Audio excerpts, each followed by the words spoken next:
व्यक्तिगत दोस्ती निभाने के लिए 7 साल एक लंबा अरसा होता है, लेकिन बात जब दो देशों की दोस्ती की हो तो इस वक्त का कोई खास मतलब होता नहीं है। क्योंकि साबरमती किनारे झूले पर बैठे दो दोस्तों के बीच जो दरार आई थी, 7 साल में वो कम से कम इतनी तो भर ही गई है कि गर्मजोशी से हाथ मिलाने भर से दुनिया की महाशक्तियों को ये इल्हाम होने लगा है कि अगर सब कुछ ठीक नहीं भी है तो सब कुछ ठीक हो ही जाएगा।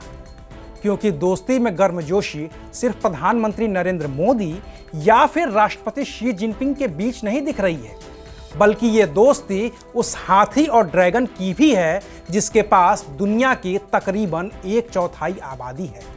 और इस दोस्ती के बीच व्लादिमीर पुतिन की मौजूदगी ने एक ऐसी तिकड़ी बना दी है जिसने पूरी दुनिया के शक्ति संतुलन को सिर के बल खड़ा कर दिया है। नमस्कार, मैं हूं अविनाश और आप देख रहे हैं एबीपी लाइव।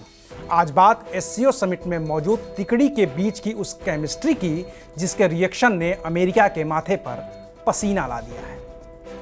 शी जिनपिंग जब भारत आए थे तो वो अहमदाबाद में साबरमती नदी के किनारे बैठकर झूला झूल रहे थे। उनकी वतन वापसी के बाद चीन और भारत के रिश्ते खासे बिगड़े। गलवान से लेकर ऑपरेशन सिंदूर तक चीन की कारस्तानियों ने संबंधों में पलीता लगाया। और यही वजह है कि जब प्रधानमंत्री मोदी एससीओ समिट के लिए चीन पहुंचे तो उनका अंदाज बदला हुआ और बेहद सधा हुआ था, जिससे अमेरिका को तो मैसेज जाए ही जाए, चीन भी किसी भ्रम का शिकार न हो। लिहाजा मंच पर जब पीएम मोदी शी जिनपिंग से मिले तो अपनी पुरानी शारीरिक भाषा के इतर प्रधानमंत्री ने सिर्फ हाथ मिलाया ताकि संबंधों की गर्मी दूर तक महसूस की जा सके। क्योंकि ये मुलाकात दोस्ती वाली नहीं थी जिसमें गले लगा जा सके। ये मुलाकात एक कूटनीतिक और रणनीतिक मुलाकात थी जिसका संदेश कहीं और भी देना था। और इस बार प्रधानमंत्री मोदी और शी जिनपिंग की मुलाकात में प्रधानमंत्री की दैहिक भाषा ने इसे जाहिर भी कर दिया था। लेकिन बात सिर्फ इतनी सी है नहीं जितनी दिख रही है, बल्कि बात इस मुलाकात से आगे की है जिसमें मोदी, जिनपिंग और पुतिन के इक्वेशन का रिएक्शन दिखने लगा है। देखिए इस वीडियो को, तीनों एक साथ हंसते मुस्कुराते बात करते। अब इस वीडियो में ऑडियो भले ही नहीं है कि तीनों के बीच बात क्या हो रही है, लेकिन जो बॉडी लैंग्वेज है वो बताने के लिए पर्याप्त है कि इस बातचीत में गर्मजोशी कितनी है। दुनिया के 3 बड़े नेता, तीनों की भाषा अलग, एक दूसरे को समझने के लिए, एक दूसरे से बात करने के लिए ट्रांसलेटर के अलावा दूसरा कोई विकल्प नहीं। वो मौजूद हैं भी, लेकिन दुभाषीय की बताई बातों के बाद वो हंसी आती नहीं है जैसी इन तीनों के बीच देखने को मिल रही है। जाहिर है कि ये कमाल सिर्फ उस बॉडी लैंग्वेज और उस भरोसे का है जिसने त्यांजिन में हो रहे एससीओ समिट में एक नया आयाम लिया है। वरना शी जिनपिंग तो होस्ट थे, जो कार देते प्रधानमंत्री मोदी उसमें जाते। लेकिन यह भरोसा ही था कि प्रधानमंत्री मोदी के लिए शी जिनपिंग ने वो रेड फ्लैग कार मुहैया करवाई जिसे वो खुद इस्तेमाल करते हैं। यह भरोसा ही था कि पुतिन अपनी प्रेसिडेंशियल कार लेकर त्यांजिन पहुंचे तो पुतिन के को पैसेंजर खुद प्रधानमंत्री मोदी ही बने।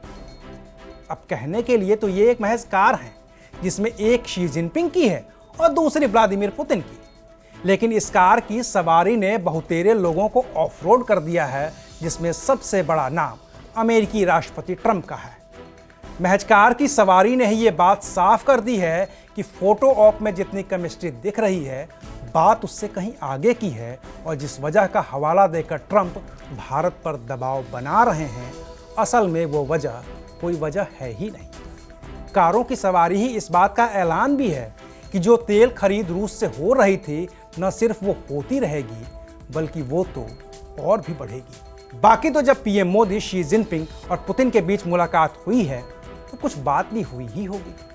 कुछ बातें सार्वजनिक तौर पर बताने वाली होंगी तो कुछ बातें सार्वजनिक तौर पर छिपाने वाली भी होंगी। वो बातें भी वक्त के साथ बाहर आएंगी, लेकिन अभी तो जो फोटो और वीडियो सामने आए हैं वो इस बात का इशारा है कि हाथी ड्रैगन के बीच का जो आपसी टकराव था वो अब अतीत की बात है और भविष्य इन दोनों की दोस्ती का है।